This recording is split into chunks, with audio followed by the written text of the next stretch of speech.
Sovereign citizens, the role of the private creditor in public commerce.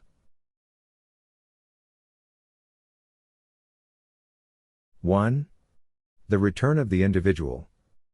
For centuries, public commerce has revolved around institutions, banks, states, and corporations. Yet beneath those entities lies the private man or woman whose signature animates every instrument. The rediscovery of the private creditor is the quiet revolution of modern equity. It is the moment when the living being reclaims the power once surrendered to the artificial person. So what does that actually mean? It means you've been the battery this whole time, and you just found the off switch. Footnote. Recognition of the individual as the ultimate creditor restores personal sovereignty within the matrix of public finance. 2. Operating between two worlds. The private creditor stands with one foot in commerce and one foot in conscience. In private capacity, they create value; in public capacity, they observe rules. The art lies in balancing both without losing self. Misunderstand the boundary, and one risks crossing into unauthorized practice of banking or worse, arrogance. So what does that actually mean? It means you can be both player and referee, but never forget which jersey you're wearing. Footnote. Private and public capacities must remain distinct to preserve lawful standing and avoid jurisdictional entanglement.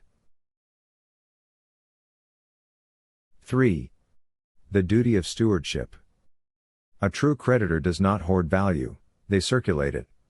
The ability to discharge debt and create lawful consideration imposes a duty to maintain fairness and transparency.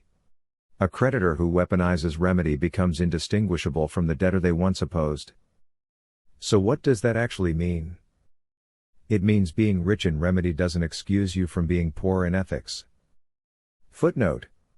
The lawful creditor upholds fiduciary stewardship, ensuring remedy serves equity rather than ego. 4. Engaging public systems with private authority.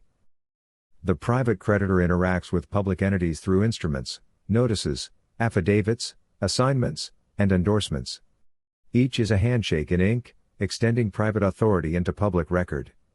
The tone must remain professional, not adversarial. The best remedy is one the other party accepts without a fight.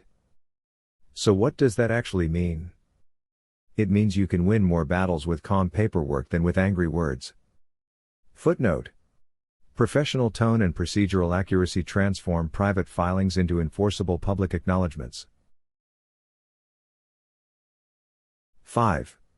The legacy of accountability. When all is said and filed, the legacy of the private creditor is not in the liens recorded, but in the lives restored. The act of reclaiming one's financial sovereignty becomes a mirror for others to see what integrity looks like when it's written in blue ink. So what does that actually mean? It means the greatest document you'll ever perfect is yourself. Footnote. The ultimate function of private creditorship is to re-establish lawful accountability within the individual and the system alike.